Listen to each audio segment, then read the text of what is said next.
Capítulo 16. La cadena de montaje.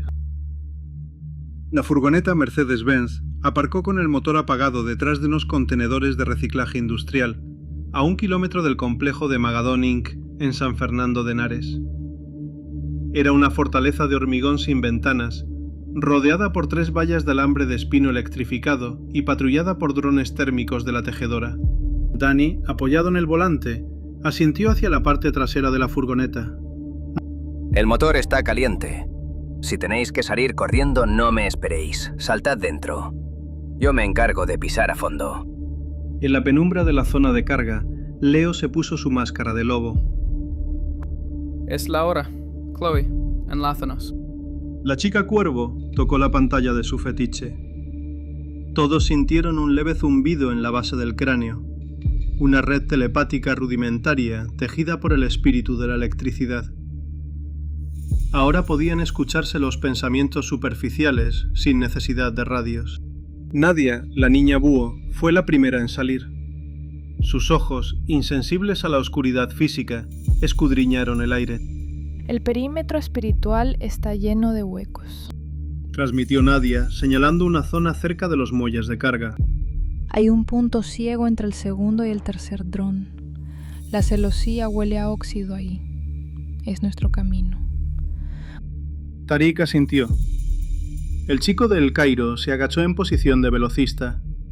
No hubo una transformación monstruosa, pero las piernas de Tariq se alargaron sutilmente bajo sus pantalones y la musculatura de un depredador del desierto se tensó. Esperó al barrido del dron térmico. 1, 2, 3. Tariq desapareció. Solo hubo una ráfaga de viento que levantó el polvo del asfalto. A los ojos humanos, el espacio de 1 kilómetro a campo abierto le habría tomado casi 3 minutos. Para el chacal corriendo entre los fotogramas de las cámaras, fueron apenas 20 segundos. ¡Estoy en el muro oeste! ¡Cierres electrónicos localizados! Sonó la voz de Tariq en sus mentes. Desde la furgoneta, Chloe tecleó en el aire espiritual. Cortafuegos neutralizado. Las puertas magnéticas están muertas. Entra, Mateo. Mateo, el chico rata, ya estaba corriendo. Pasó por la puerta entreabierta que Tariq sostenía y se escabulló directamente hacia la rejilla de ventilación principal a nivel del suelo. Desencajó los hombros con un chasquido espeluznante y se introdujo en el conducto de metal, arrastrándose hacia las entrañas de la fábrica. Mientras los veteranos y el resto de los niños avanzaban utilizando las sombras y los puntos ciegos marcados por Nadia, Mateo navegaba por el laberinto de aluminio. El olor fue lo primero que le golpeó. No era simplemente el olor a carne cruda, era el hedor dulzón y putrefacto del Wyrm. Magadón Inc. no procesaba ternera normal. Estaban empacando biomasa contaminada, carne inyectada con desesperación y químicos diseñados para adormecer el alma de quien la consumiera. Fomori de supermercado. Mateo llegó a una gran rejilla de ventilación que daba a la nave principal. Miró hacia abajo. Lo que vio hizo que la bilis le subiera a la garganta. Chicos, La voz de Mateo tembló en la red telepática. tenemos un puto problema. ¿Han movido al guardián de las sendas? Preguntó Marcos, tenso, apretando su escopeta contra el pecho mientras avanzaban por el pasillo exterior. No. Bueno, sí, lo veo. Está encadenado a una grúa de despiece en el centro de la sala. Es un logo muy viejo, está sangrando mucho, pero no es el problema. Mateo asomó más su máscara de cuero por la rejilla. Debajo de él había al menos 50 personas.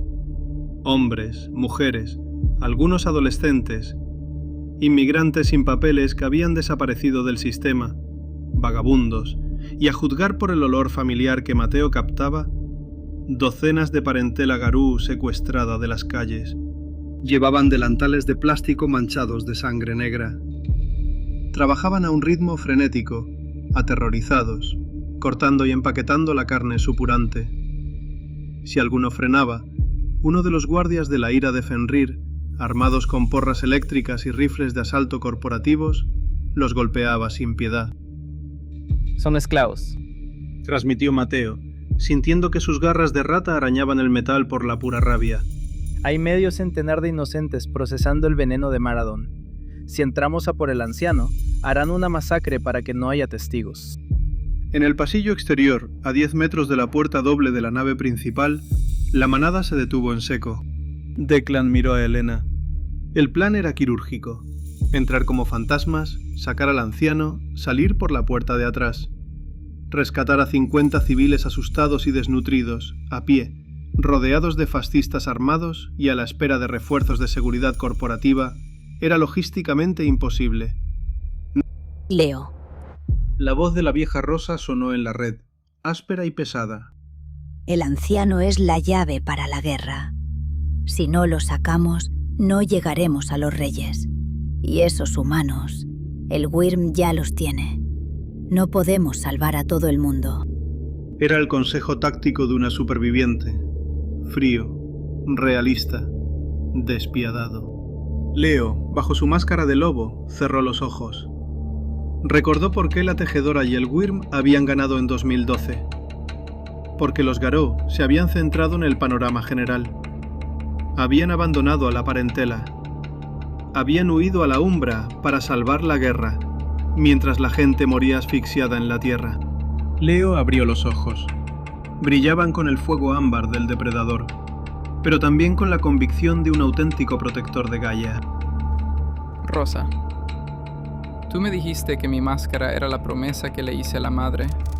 Transmitió Leo, su voz de niño desapareciendo, reemplazada por la autoridad inquebrantable de un alfa. Mi promesa es que no dejamos a nadie atrás. No vamos a cometer los errores de los ancianos. ¿Cuál es la orden, Alfa? Preguntó Elena, esbozando una sonrisa feroz en la oscuridad. Mateo, Ordenó Leo. sube al aire acondicionado. Tráeles la plaga. En el conducto de ventilación, Mateo sonrió bajo su máscara de rata. El niño argentino cerró los ojos y llamó a sus hermanos. No a los físicos, sino los del otro lado. Pequeños y hambrientos espíritus de la peste, el vómito y el mareo, que habitan en la suciedad de las alcantarillas. Mateo abrió sus fauces espirituales y sopló hacia las aspas de los ventiladores gigantes. Una nube de polvo verdoso, invisible para las cámaras pero densa en la umbra, llovió sobre la nave principal. Los primeros en caer fueron los guardias de la ira de Fenrir. Uno de ellos, un neonazi corpulento con el brazalete de la doble N, se dobló por la mitad, vomitando bilis negra sobre la cinta transportadora. Otro empezó a convulsionar, sus ojos en blanco mientras una fiebre instantánea de 40 grados le derretía el cerebro. En segundos, el pánico y las náuseas diezmaron a la mitad del escuadrón de vigilancia. Los prisioneros humanos, sorprendentemente, se vieron menos afectados. Los espíritus de la peste Ratkin son selectivos si se les guía con precisión. ¡Ahora! Rugió Leo en el mundo físico. Declan echó la puerta doble abajo de una sola patada, que arrancó las bisagras de acero del marco de hormigón. El caos se desató. Kenji, en su forma intermedia, entró como un ariete, levantando una mesa de acero de despiece de 500 kilos y lanzándola contra un grupo de fascistas que intentaban levantar sus rifles. Elena y Aisa, la niña gato, eran borrones letales de garras y colmillos. No buscaban matar, buscaban incapacitar. Cortaban tendones de Aquiles, rompían muñecas y desarmaban a los guardias antes de que el eco de sus gritos llegara al techo. ¡Corred hacia los muelles de carga!, gritó Marcos a los aterrorizados prisioneros, disparando sal de roca hacia las luces halógenas del techo para asumir el lugar en la penumbra. ¡Hay una furgoneta blanca esperando en el perímetro! ¡Corred, joder! Los civiles, viendo cómo los monstruos de cuento de hadas despedazaban a sus torturadores fascistas, no hicieron preguntas. Aprovecharon la oscuridad y la confusión para huir en estampida hacia la salida que Tariq había abierto. Leo corrió hacia el centro de la sala, saltando por encima de la cinta transportadora cubierta de carne contaminada. Allí, colgado por las muñecas de unos pesados ganchos de acero, estaba el guardián de las sendas. Era un hombre anciano, de aspecto frágil, cubierto de quemaduras de plata y cortes profundos. Leo sacó sus garras y de un solo tajo limpio rompió las pesadas cadenas. El anciano cayó a plomo, pero Leo lo atrapó antes de que golpeara el suelo. Pesaba apenas 40 kilos. El anciano abrió un ojo. Su iris era de un azul pálido, casi lechoso.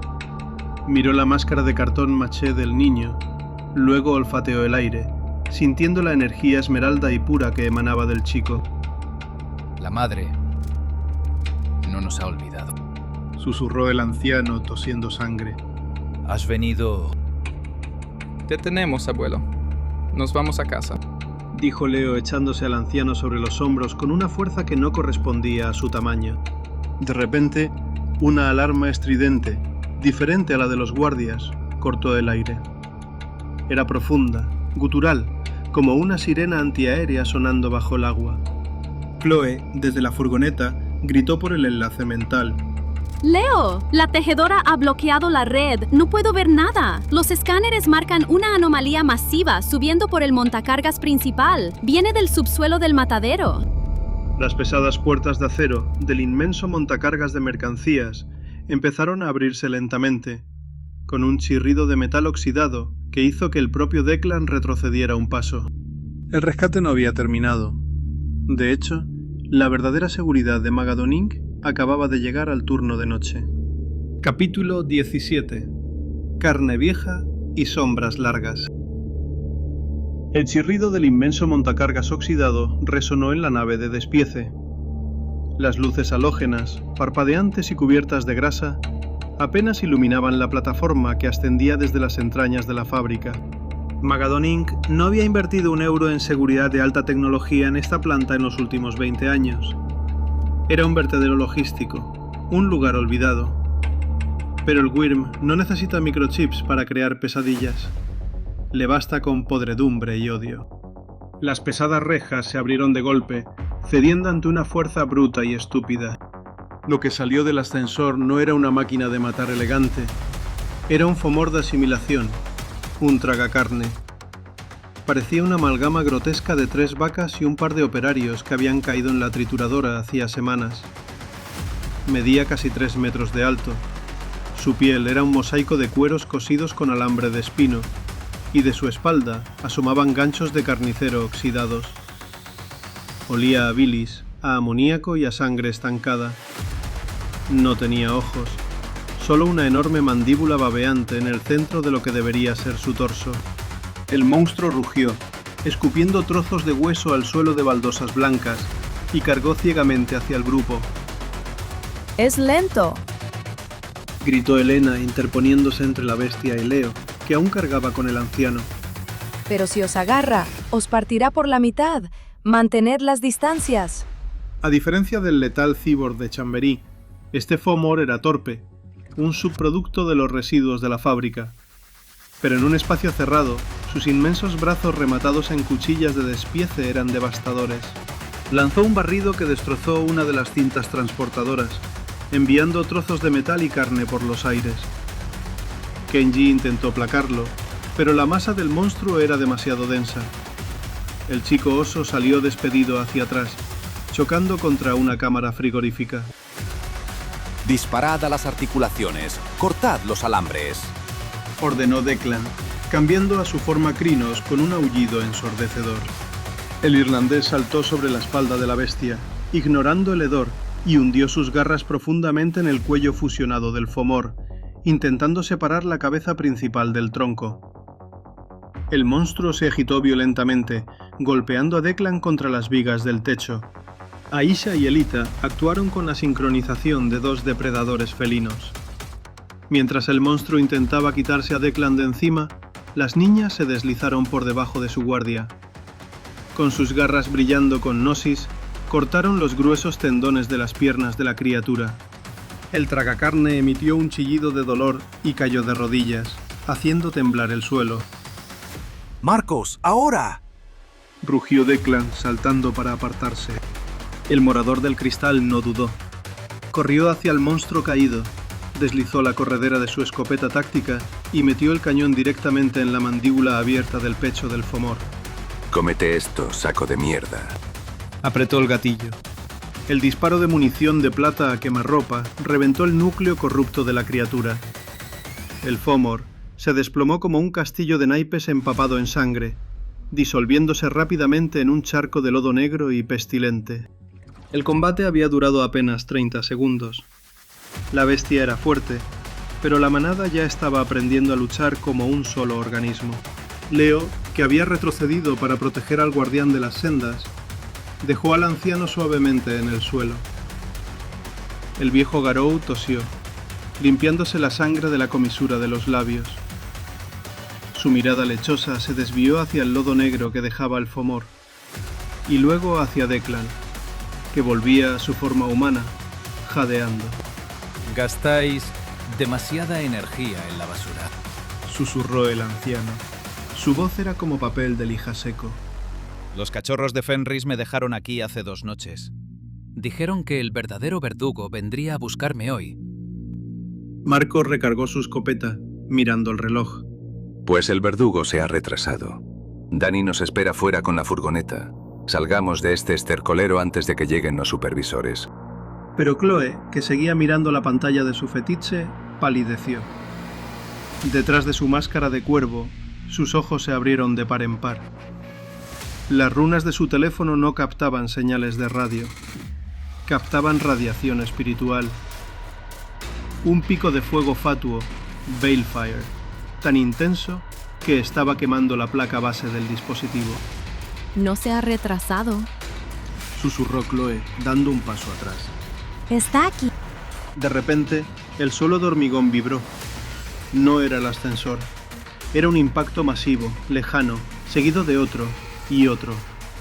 Como si algo increíblemente pesado estuviera corriendo hacia la fábrica desde la oscuridad del exterior. El anciano agarró la muñeca de Leo con una fuerza desesperada. Huele a ceniza, a sal y a locura. Declan se quedó paralizado. Ese olor. Lo recordaba de la estación de Chamberí. Kangi lo había enterrado bajo toneladas de piedra, pero la piedra no podía contener al abismo para siempre. Un aullido rasgó la noche exterior. Atravesó los muros de hormigón del matadero y se clavó en las mentes de la manada. No era el aullido de un lobo, ni el de una máquina. Era un sonido de cristales rotos, de rabia radioactiva y sádica burla. Silas, murmuró Elena, sacando sus garras instintivamente, mientras el terror frío le trepaba por la espina dorsal. El danzante de la espiral negra había sobrevivido. Estaba libre de su prisión subterránea y venía a cobrar su diezmo de sangre. ¡A la furgoneta! ¡Ya! Bramó Leo, asumiendo el mando absoluto.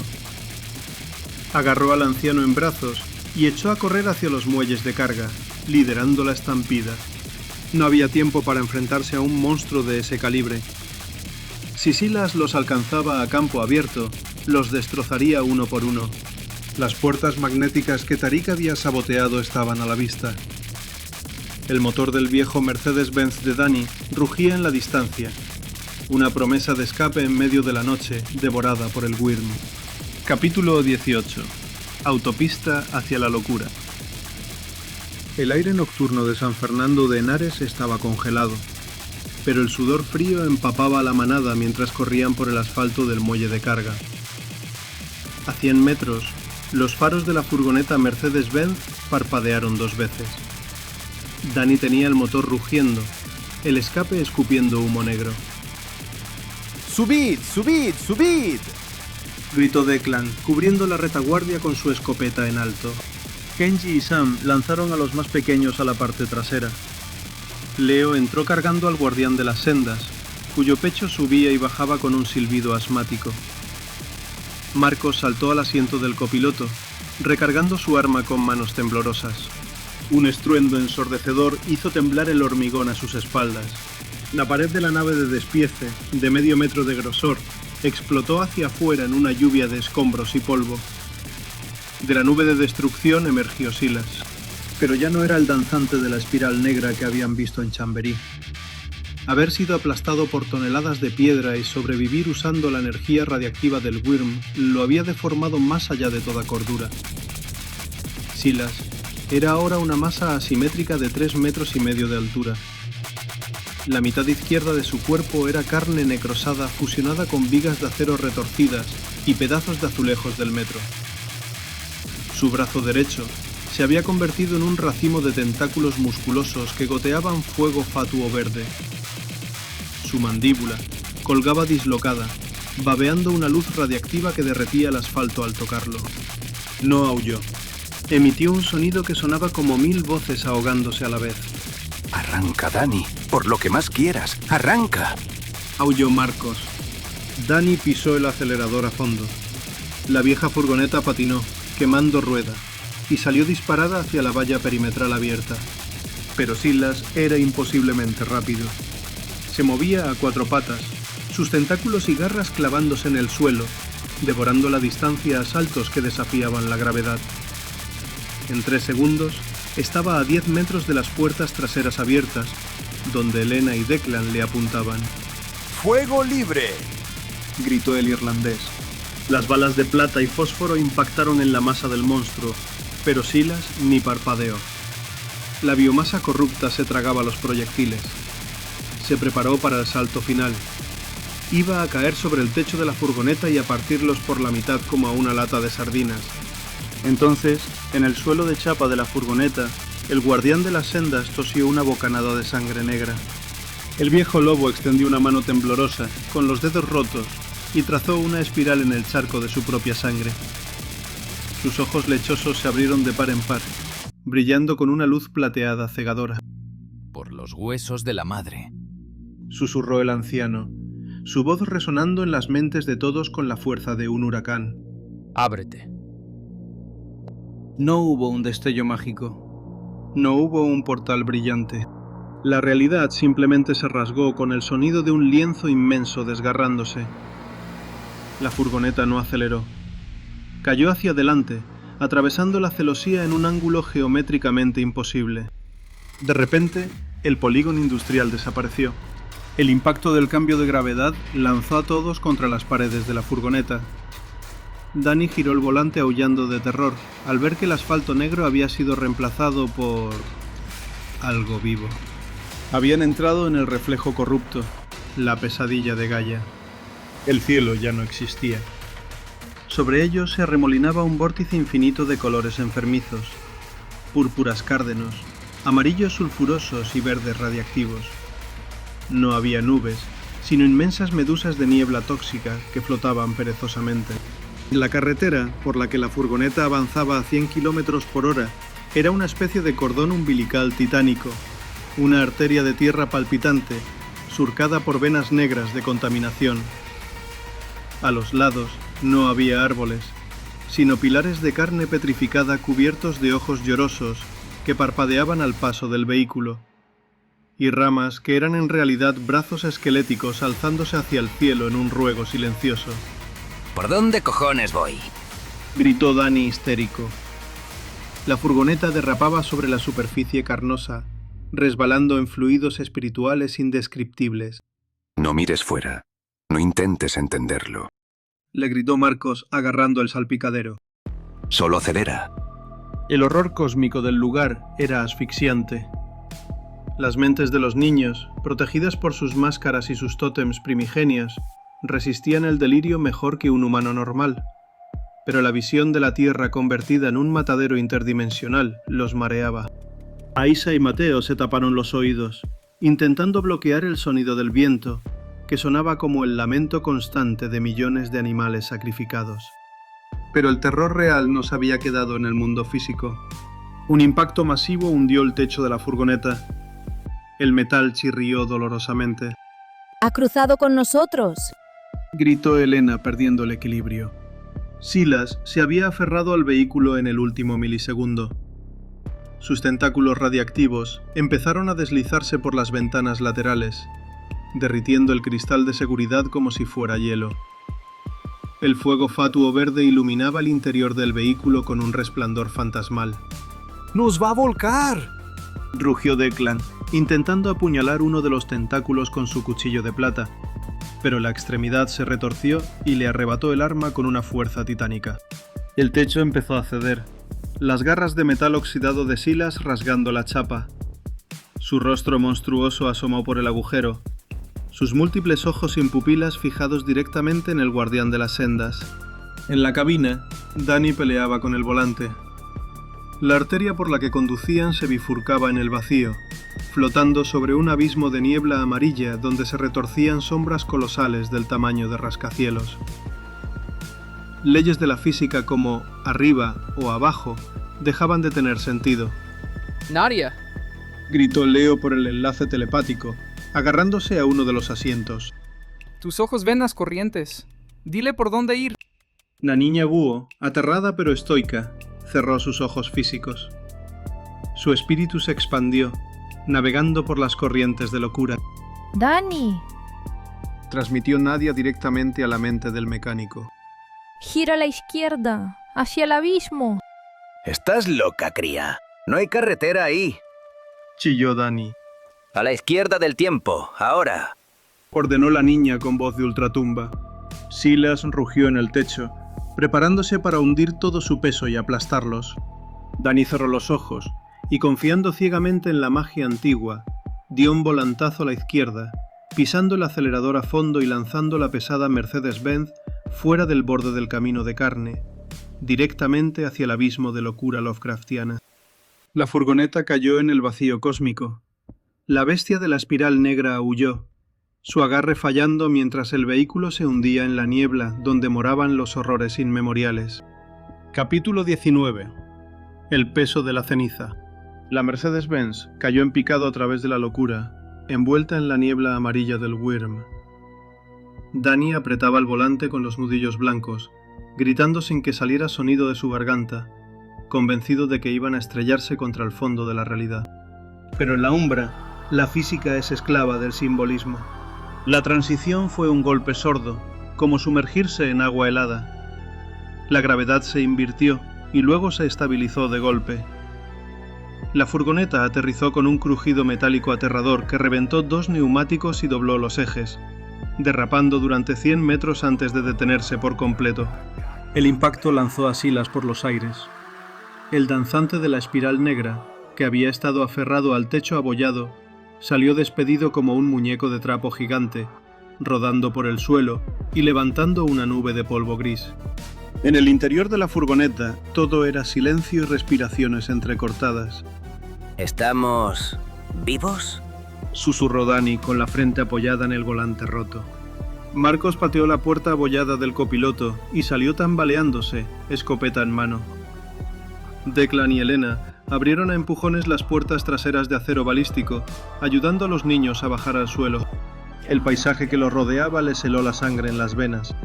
Ya no había colores tóxicos ni arterias palpitantes.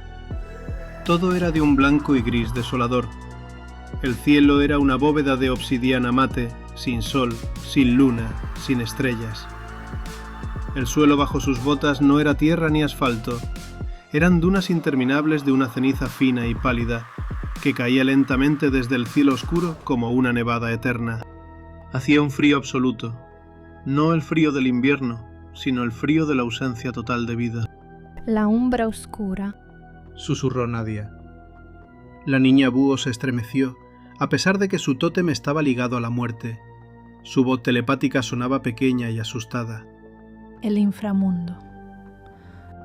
A unos 50 metros, la inmensa mole de Silas se puso en pie. El monstruo radiactivo rugió. Su fuego fatuo verde era la única nota de color en todo el páramo monocromático, brillando como un faro tóxico en medio del océano de ceniza. Silas fijó sus múltiples ojos en la manada y se preparó para cargar, hundiendo sus garras en el polvo gris. Pero antes de que pudiera dar el primer salto, la ceniza comenzó a moverse.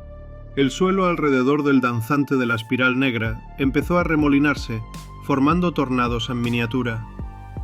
De debajo de las dunas grises emergieron sombras.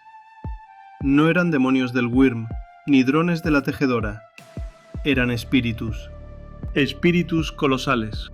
Apareció la silueta translúcida de un jabalí del tamaño de un camión, Grondor, con los colmillos rotos. A su lado, un murciélago monstruoso, Camazotz, con las alas desgarradas. Luego, osos gigantes, Gural, con heridas de garras en el cuello, y tigres dientes de sable, Bastet, con el lomo partido. Eran cientos, miles, un ejército espectral que se extendía hasta donde alcanzaba la vista. ¡Dioses santos!, murmuró Declan dejando caer su cuchillo. El gigante irlandés cayó de rodillas, con los ojos llenos de lágrimas de una vergüenza insoportable. Las guerras de la rabia. Leo miró a Declan, confundido. ¿Qué son? Son nuestro mayor pecado, cachorro, respondió la vieja Rosa, su voz quebrada, bajando la cabeza para no mirar a los espíritus a los ojos. Son los fantasmas de las otras razas Fera, los que nosotros, los Garou, masacramos hace milenios en nuestra soberbia, creyendo que éramos los únicos dignos de gobernar la tierra. Esta ceniza que pisamos es el polvo de sus huesos. Los espíritus de los Fera extintos y masacrados no miraron a los niños. Pasaron de largo frente a Kenji, el oso, Aisha, el gato, Chloe, el cuervo, y Mateo, la rata, inclinando levemente sus cabezas espectrales en señal de reverencia ancestral. Reconocían en ellos la esencia pura y renacida de sus linajes perdidos. Pero cuando fijaron su atención en los Garou adultos, Declan, Elena y Rosa, sus ojos vacíos brillaron con un odio eterno. Y cuando olieron a Silas, la ira del inframundo estalló. Silas era un Garou, el linaje de sus asesinos, pero además apestaba a la corrupción del Wyrm que había envenenado el mundo. Silas era la encarnación de todo lo que había salido mal desde que los lobos tomaron el poder. El monstruo verde rugió y lanzó un zarpazo de fuego fatuo contra el espectro del jabalí gigante, pero sus garras radiactivas pasaron a través del fantasma sin hacerle daño. La magia de la carne y el Wyrm no tenía poder aquí. Con un aullido silencioso que hizo vibrar el polvo gris, la horda espectral se abalanzó sobre Silas. No lo mordieron, ni lo cortaron, lo cubrieron. Cientos de toneladas de presión espiritual, formadas por la culpa y el odio de milenios, aplastaron al danzante de la espiral negra. Silas aulló, su cuerpo cibernético y mutado crujiendo bajo el peso de 1000 fantasmas. La montaña de espíritus vengativos lo arrastró hacia abajo, tragándoselo en las profundidades del mar de ceniza. Su luz verde parpadeó una última vez bajo el polvo, y luego se apagó para siempre. El terrorífico Capitán Silas había sido borrado de la existencia, consumido por el pasado. El silencio volvió a adueñarse del páramo gris. Los espíritus, tras despachar a Silas, se giraron lentamente hacia Declan, Elena y Rosa. Las heridas espectrales en sus cuellos y lomos brillaron con resentimiento. Empezaron a avanzar hacia la furgoneta. Declan no levantó las manos. Elena no sacó las garras. Rosa simplemente cerró los ojos. Sabían que, por derecho kármico, merecían ser despedazados. Eran herederos de los asesinos. ¡Basta! La voz resonó clara e infantil en el infinito páramo de ceniza. Leo, con su máscara de lobo de papel, se interpuso entre los fantasmas de las razas extintas y los 3 veteranos Garou. A su lado se colocó Kenji, luego Elita, luego Sam, el chico cocodrilo, guardián de la memoria antigua. Los 10 niños formaron un muro entre los pecados del pasado y los guardianes del presente. Ellos no fueron los que os mataron. Habló Leo telepáticamente, proyectando su rabia y su dolor para que todos los espíritus lo sintieran. Ellos se quedaron atrás para protegernos cuando los demás cobardes huyeron. Si los matáis, el Wyrm gana, y todos estaremos muertos para siempre. El fantasma del inmenso oso Gural, líder de la manada espectral, bajó su enorme cabeza hasta quedar a la altura del rostro de Kenji. El niño oso alzó la mano y tocó el hocico inmaterial del espíritu. Una chispa de luz esmeralda, un atisbo de la vida de Gaia, saltó de Kenji al fantasma. El gran oso espectral suspiró. Un sonido largo, triste y profundo. Se giró hacia el resto de la horda y, lentamente, los espíritus empezaron a disolverse en la niebla gris, volviendo a su descanso en la ceniza, perdonando a los últimos lobos por amor a los nuevos herederos. Declan cayó de bruces en la ceniza, sollozando, liberando milenios de culpa racial en un llanto roto y amargo. Desde la parte trasera de la furgoneta, una tos seca rompió el momento. El anciano, el guardián de las sendas, se arrastró hasta el borde de las puertas abolladas. Miró a los niños, asombrado. Habéis amansado a los ecos de la ira. Susurró el anciano, su ojo sano brillando con asombro. Sois la profecía de la reconciliación. ¿Dónde estamos, abuelo? Preguntó Marcos, ayudando a Declan a ponerse en pie. El anciano miró el cielo oscuro. En el desierto de las almas. Lejos de la vista de Pentex y de la tejedora. Pero la furgoneta está muerta, y el frío de la umbra oscura os drenará la gnosis si nos quedamos quietos. Hay un faro en la oscuridad, un viejo cruce de caminos donde los muertos descansaban antes de cruzar. Si llegamos allí, podré abrir un puente lunar hacia la corte del Alto Rey. Capítulo 20. Paz, amor y ectoplasma. El motor de la Mercedes-Benz exhaló su último aliento con un chasquido metálico, ahogado por la atmósfera inerte de la umbra oscura. Está muerta, dijo Dani, soltando el volante con las manos temblorosas. El bloque del motor está rajado. Marcos pateó la puerta abollada del copiloto y salió, hundiendo sus botas en la ceniza fina y gris que cubría el suelo hasta donde alcanzaba la vista. El morador del cristal miró al cielo de obsidiana mate, buscando alguna constelación, alguna red satelital espiritual, pero solo encontró un vacío aplastante. No podemos quedarnos aquí, dictaminó Elena, ayudando a bajar al guardián de las sendas, cuyo silbido al respirar era cada vez más débil. El frío de este lugar no es físico, es entropía pura. Si nos quedamos quietos, nos disolveremos en el olvido. Declan asintió, cargando al anciano sobre su ancha espalda. Kenji y Sam flanquearon a Dani, cuyos labios ya estaban de un tono azul cadavérico.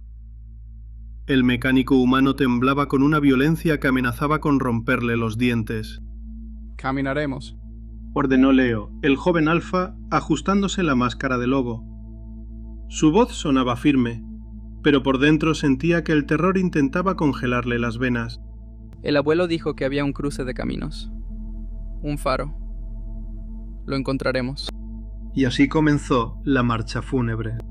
Abandonaron la cáscara metálica de la furgoneta y se adentraron en el océano de ceniza. El silencio del inframundo era tan denso que zumbaba en los oídos. No había eco en sus pasos. La nieve gris que caía del cielo negro se posaba sobre sus hombros, pesando más que el plomo. Caminaron durante lo que parecieron horas, aunque el tiempo en la umbra oscura es una ilusión elástica. Cada duna que coronaban revelaba simplemente otro valle idéntico y desolado. La monotonía era una tortura psicológica diseñada para quebrar la voluntad. Aisa y Elita, habitualmente ágiles y rebosantes de energía, arrastraban los pies. Chloe caminaba con la cabeza gacha, sintiendo que sus alas espirituales habían sido cortadas de cuajo. Dani tropezó y cayó de rodillas en la ceniza. Ya no temblaba. Ese era el peor síntoma de la hipotermia espiritual. Su alma estaba empezando a rendirse. «Dejadme», susurró el humano, con la mirada perdida en la nada. «Pesan mucho. Mis piernas pesan mucho». «Levanta, joder», le gritó Marcos, agarrándolo por las solapas de la chaqueta y tirando de él hacia arriba. «No te he traído hasta el puto infierno para dejarte aquí, chaval. ¡Camina!». Pero el agotamiento era general. Declan apenas podía dar un paso más bajo el peso del anciano. Hasta la inquebrantable Elena tenía la mirada vidriosa. La desesperanza era un depredador mucho más letal que Silas. Les estaba devorando la mente. Leo se detuvo. Miró a su manada, rota y exhausta. El joven alfa sintió que las lágrimas le quemaban los ojos bajo la máscara. Le habían prometido a Gaia que lucharían, pero no había nada contra lo que luchar, solo un infinito color gris. Estaban perdiendo. Y entonces ocurrió. Al principio, Leo pensó que era una alucinación auditiva provocada por el delirio del inframundo. Un truco de la mente intentando aferrarse a la vida. En medio del silencio sepulcral absoluto, sonó un acorde. Era el rasgueo suave, cálido y rítmico de una guitarra acústica. Le siguió el sonido acompasado de un bajo y un sutil golpe de percusión. Un ritmo lento, a contratiempo. Reggae. Declan levantó la cabeza bruscamente. Sus orejas Garou se movieron. ¿Estáis oyendo eso? Murmuró el bardo, incrédulo. No woman, no cry. La melodía de Bob Marley flotaba en el aire congelado, distorsionada levemente por la densidad de la umbra, pero inconfundible. Se acercaba lentamente desde detrás de una alta duna de ceniza a su izquierda. Me he vuelto loco, dijo Marcos soltando una risa histérica. La tejedora me ha frito el cerebro. Estoy escuchando a los Wailers en el purgatorio. Dos haces de luz amarilla y cálida coronaron la duna, cortando la niebla gris, como si fueran cuchillos de oro. La música se hizo más nítida, envolviéndolos en una burbuja de vibraciones positivas que repelió físicamente el frío del olvido. Dani parpadeó, el color volviendo lentamente a sus mejillas. No era un carruaje fantasmal ni una bestia de carga del Averno. Era una furgoneta Volkswagen T1, la clásica combi de los años 60. Pero la pintura era un delirio visual. En un mundo donde solo existía el blanco y el negro, la furgoneta estaba cubierta de mandalas psicodélicos, flores de loto de colores neón y espirales hipnóticas que parecían moverse lentamente por la chapa. El motor no ronroneaba, emitía un zumbido vibrante, casi como el de un cuenco tibetano gigante. La puerta del conductor se abrió con un chirrido metálico. Una densa nube de humo salió rodando del interior. Olía intensamente a incienso de sándalo, a lluvia de verano y a marihuana de una cosecha que probablemente no crecía en el plano físico. De la nube de humo emergió una figura. Llevaba unos pantalones de campana de pana marrón, botas de ante gastadas, un chaleco de flecos sobre una camisa teñida con nudos, tie-dye, y unas gafas de sol redondas con cristales morados que ocultaban sus ojos. Su pelo castaño era largo y desaliñado, al igual que su barba. Parecía recién salido del festival de Woodstock, pero su piel tenía la palidez translúcida de los fantasmas y no proyectaba sombra sobre la ceniza. El tipo se estiró, haciendo crujir su espalda, y miró al grupo de cambiaformas erizados y tensos. Wow, qué mala vibra traéis, tíos, dijo el hombre. Su voz era increíblemente relajada, arrastrando las palabras con una calma que desentonaba absolutamente con el paisaje de muerte. Bajad las armas y los colmillos, que me estáis arruinando el feng shui del parabrisas. Declan parpadeó, completamente desconcertado, pero no bajó la escopeta. ¿Quién coño eres tú? ¿Un sirviente del Worm? ¿Un espectro? El tipo se echó a reír, una carcajada suave y ronca. El Worm. Tío, esos capullos son unos estresados. Todo el día con destruir esto, corromper lo otro, cero espíritu chill.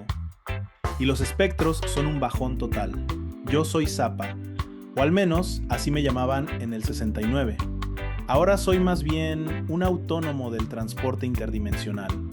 Un psicopompo freelance, si te molan las etiquetas. Zappa se apoyó en el capó de su colorida Volkswagen.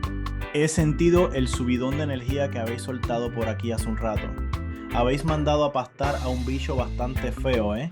La naturaleza se cura, tío. La naturaleza se cura.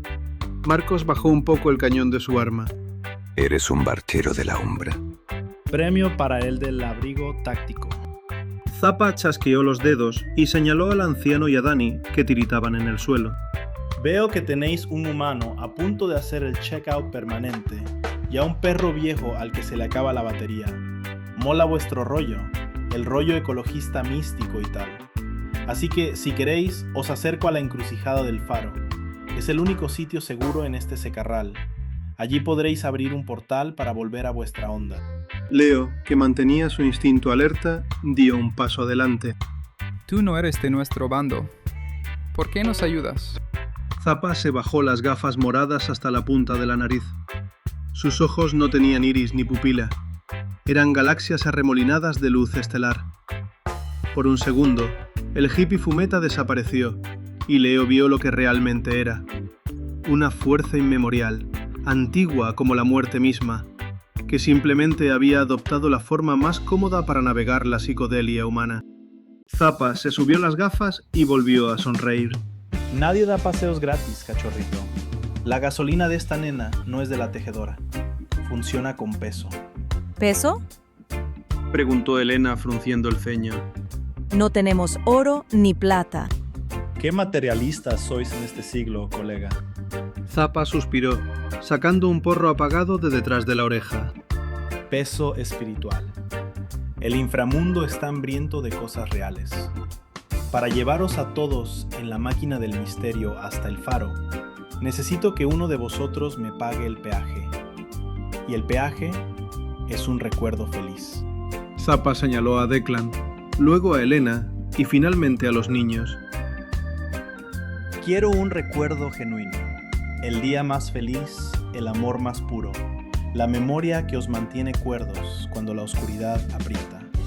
Me lo dais a mí, lo usaré como combustible. Y vosotros lo olvidaréis para siempre. El silencio cayó como una losa. En el mundo de tinieblas, donde la vida es una guerra constante y el trauma es el pan de cada día, un recuerdo feliz es el ancla que impide que un Garou se vuelva loco o se entregue al Wyrm. Entregar el mejor momento de tu vida, borrarlo de tu mente para siempre, era un precio brutalmente caro. Bueno, tíos. Zappa abrió la puerta corredera de su furgoneta, revelando un interior tapizado de terciopelo y cojines mullidos. Decidíos rápido. Siento un frente frío de Oblivion acercándose por el oeste y no me apetece rascar el hielo del parabrisas. ¿Quién paga el viaje? Capítulo 21. Combustible jurásico. La oferta de Zappa pendía en el aire helado como una guillotina. Un recuerdo feliz. El mejor que tengáis. Para siempre. Marcos apretó la mandíbula, bajando la escopeta. Su mente voló a un viejo taller en Carabanchel, al olor a café recién hecho y a la risa de una mujer que murió hace demasiado tiempo. Cerró los ojos con fuerza, negándose a soltar esa ancla. Declan dio un paso al frente. El gigante irlandés tenía los ojos enrojecidos, no por el frío, sino por el peso de la culpa. Yo lo haré, dijo el bardo con la voz rota. Tengo un recuerdo de mi hermana pequeña. Estábamos en los acantilados de Moher, antes de que el virus de Endron, antes de que la perdiera. Es lo único brillante que me queda de ella. Tómalo, Zappa. Sácanos de aquí. Zappa asintió lentamente, levantando una mano traslúcida hacia la frente de Declan. Es un precio duro, hermano. Te va a dejar un hueco muy frío en el pecho. Pero si estás seguro. No. La voz fue suave, casi un susurro arrastrado, pero resonó con una gravedad que hizo vibrar las dunas de ceniza. Zappa se detuvo. Declan se giró, sorprendido. Era Sam. El chico de Sydney, con su camiseta surfera manchada de sangre negra y su gastada máscara de cocodrilo apartada a un lado de la cabeza. Hasta ahora, Sam había sido la sombra silenciosa del grupo. Lento para hablar, lento para moverse. Muchos humanos confundían esa calma con apatía. No sabían que la paciencia de un reptil es simplemente la espera antes de que las fauces se cierren.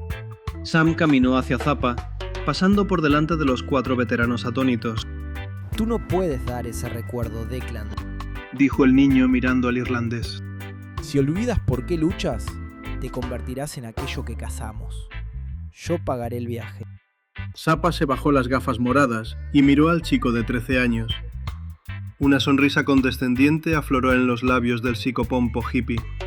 Cachorrito, valoro las buenas vibras, de verdad. Pero tu depósito es muy pequeño. ¿Qué me vas a dar? ¿El recuerdo de tu primer helado? ¿La vez que cogiste una ola perfecta? Eso apenas me da para arrancar el motor en este plano. Necesito octanaje espiritual del bueno. Sam no sonrió. Sus ojos humanos parecieron cambiar. Las pupilas se rasgaron verticalmente por una fracción de segundo, brillando con un oro líquido y antiguo. En la cultura de los cambiaformas, los Mokolén no son guerreros de vanguardia, son la memoria de Gaia. Su habilidad innata, la amnesis, les permite recordar todo lo que sus ancestros vivieron, sintieron y vieron, retrocediendo en una línea ininterrumpida hasta la época en la que los dinosaurios, los reyes saurios, gobernaban una tierra pura y perfecta, millones de años antes de que los humanos o los lobos aprendieran a caminar erguidos. No voy a darte un recuerdo mío. Dijo Sam, alzando su mano hacia Zappa. Voy a darte un recuerdo de Ela. Sam colocó la palma de su mano sobre el capó colorido de la furgoneta Volkswagen. No hubo un grito mágico, ni un destello cegador. Hubo una onda expansiva de calor verde y húmedo. El olor a marihuana y sándalo de Zappa fue barrido instantáneamente por el aroma embriagador de helechos gigantes, tierra fértil tras una tormenta tropical y oxígeno puro. La furgoneta se estremeció violentamente. Los mandalas pintados en su chapa empezaron a girar a una velocidad vertiginosa, emitiendo un brillo casi cegador. Zappa dejó caer el porro. Se tambaleó hacia atrás, agarrándose la cabeza a dos manos. ¡Santo cielo!, gritó el barquero, sus ojos de galaxia abriéndose de par en par. ¡Wow! ¡Wow! Lo que Sam estaba vertiendo en el motor espiritual de la furgoneta no era el beso de una madre ni una tarde de juegos. Era el recuerdo intacto de un atardecer en el período Cretácico. El sol bañando un mar interior cristalino, libre de plásticos y vertidos. El rugido majestuoso de un depredador ápice resonando en un cañón virginal. La sensación absoluta de un mundo en perfecto equilibrio ecológico, donde el Wyrm no era el destructor, sino simplemente el ciclo natural del otoño. Era demasiada pureza. Era demasiado inmenso. Zappa cayó de rodillas sobre la ceniza, llorando lágrimas ectoplásmicas que brillaban como estrellas fugaces. Hermano, sollozó Zappa, abriendo los brazos hacia la inmensidad gris. Es precioso. Los colores... Tío, estoy viendo colores que ni siquiera existen. Es pura resina prehistórica. Sam retiró la mano del capó. Respiraba con normalidad. Para un mokolé, regalar el recuerdo de un solo día de la prehistoria era como sacar un vaso de agua del Océano Pacífico. Todavía le quedaban millones de años dentro. El motor de la Volkswagen T1 rugió. Pero no sonó como un motor de combustión. Sonó con el aullido profundo y gutural de un dinosaurio reclamando su territorio, haciendo temblar los huesos de los mismísimos espectros bajo la ceniza. Sam se giró hacia el resto de la manada. Marcos tenía la boca abierta.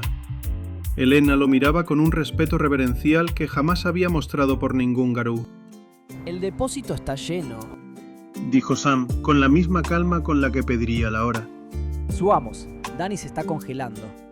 Zappa se levantó del suelo, temblando de éxtasis espiritual, y abrió la puerta corredera de la furgoneta con una reverencia exagerada. Pasad, altezas de la Madre Tierra. Los mejores asientos para los tíos con la mejor vibra de todo el puto multiverso. Próxima parada, el Faro de las Almas.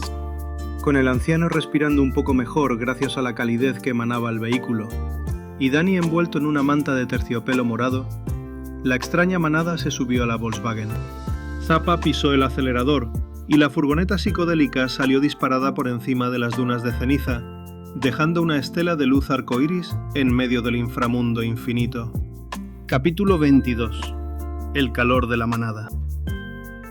El interior de la furgoneta de Zappa era un universo de bolsillo que desafiaba cualquier lógica espacial. Por fuera era una clásica furgoneta sesentera, pero por dentro el espacio parecía expandirse. Estaba forrada de terciopelo morado, con cojines mullidos, lámparas de lava que emitían un brillo hipnótico y atrapasueños colgando del techo. Hacía calor, un calor reconfortante, con olor a sándalo y a té chai, que se colaba hasta los huesos ahuyentando el hielo de la umbra oscura. Dani estaba envuelto en 3 mantas en la parte trasera, sosteniendo una taza de latón humeante que Zappa le había pasado sin apartar la vista de la carretera. El color había vuelto a las mejillas del mecánico humano. Juro por Dios que si salgo de esta... murmuró Danny, dando un sorbo al té y cerrando los ojos. No vuelvo a quejarme de la subida de la luz. Kenji, en su forma humana, estaba recostado contra la pared, roncando suavemente con la cabeza apoyada en el hombro de Sam. El chico cocodrilo mantenía los ojos abiertos, vigilando el mar de ceniza gris que pasaba a toda velocidad por la ventanilla, pero su postura era relajada. Declan, sentado en el suelo acolchado, miró a Sam.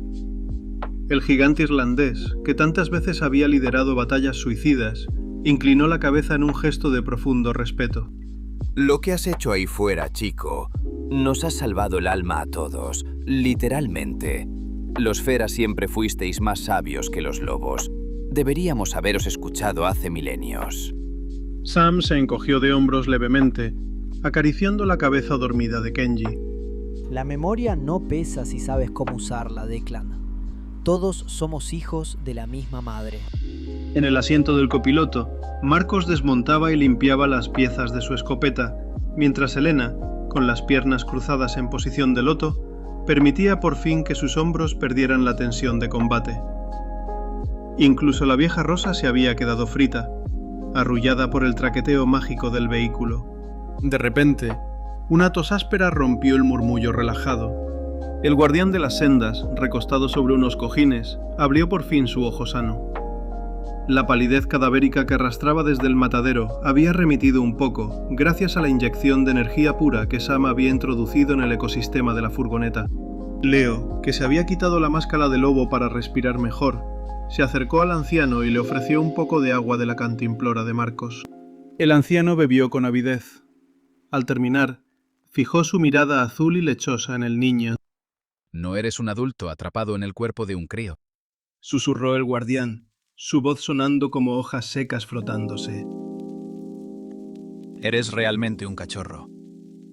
Y sin embargo, los espíritus de la tierra se arremolinan a tu alrededor como si fueras un rey antiguo. ¿Cuál es tu nombre, Alfa?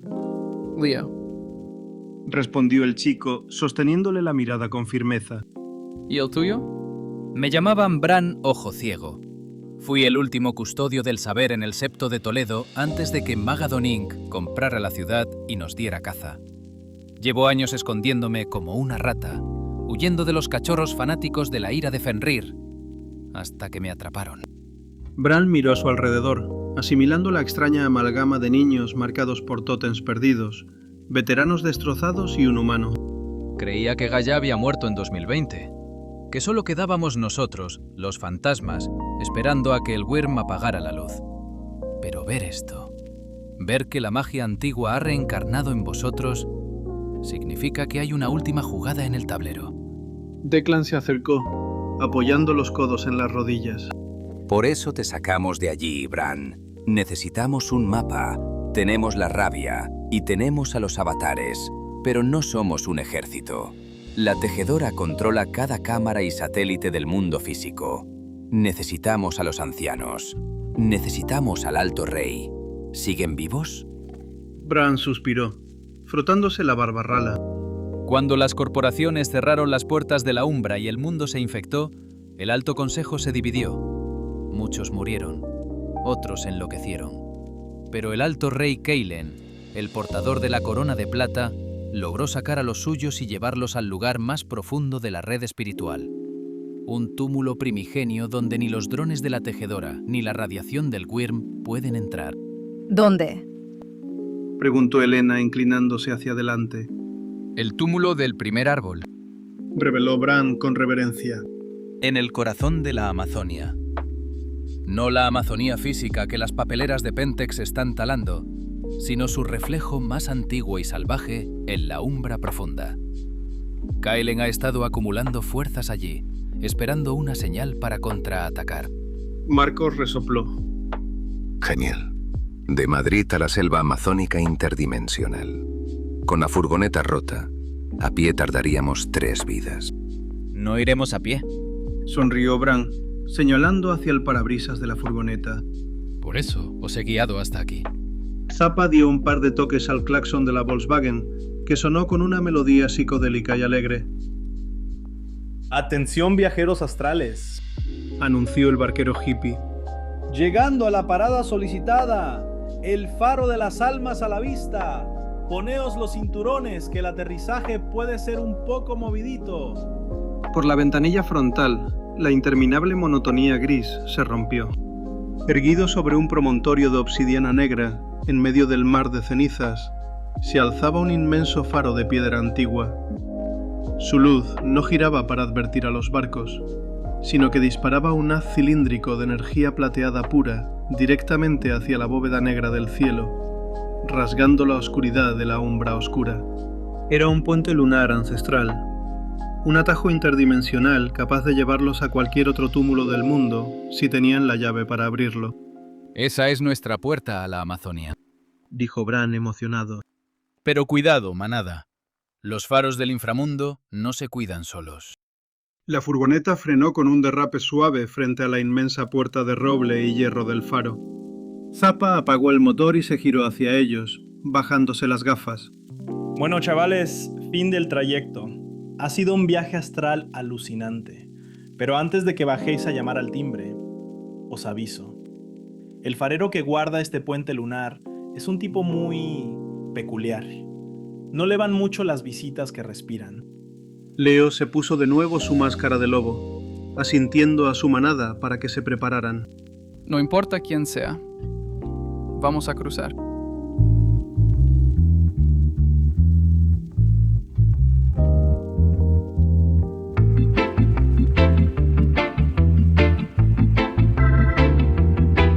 El motor de la furgo tosió y se apagó en la nieve de ceniza donde el frío nos mordió.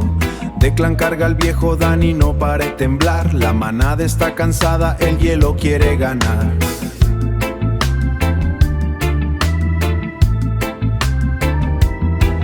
Pero de la niebla gris surge una visión, un espectro con gafas y mucha vibración.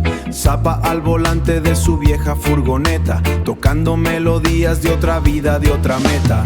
Paz, amor y un poco de ectoplasma, mi hermano.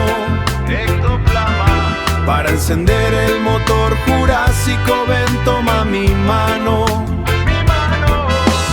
Deja tu recuerdo puro en esta estación. Y escapemos de la umbra hacia la salvación. El peaje de este viaje no se paga con metal. Zappa pide energía, combustible espiritual. Sam entregó el recuerdo de un amanecer del Cretácico. Cuando Gaia era joven, el ciclo era armónico.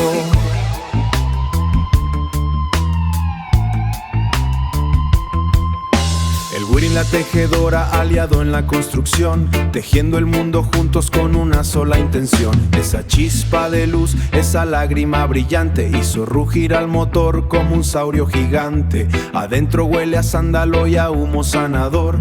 Los mandalas dan vueltas borrando el dolor. Zappa pisa fondo rompiendo la marea, dejando un rastro iris que el invierno apedrea. Frenamos de golpe frente al faro de luz constante, donde Bran nos espera, el guía navegante.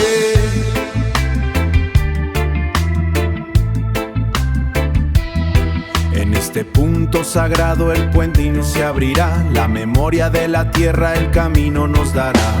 Paz, amor y un poco de ectoplasma, mi hermano. Ectoplasma. Y escapemos de la umbra hacia la salvación. Bájense de la furgo, cachorritos, el alto rey espera.